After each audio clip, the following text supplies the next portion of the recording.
el culet, que s'altapava amb un paper.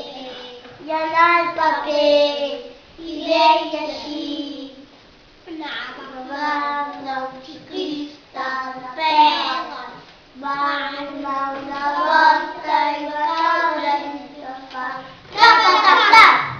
I es va fer un foladet amb el culet, que s'altapava amb un paper.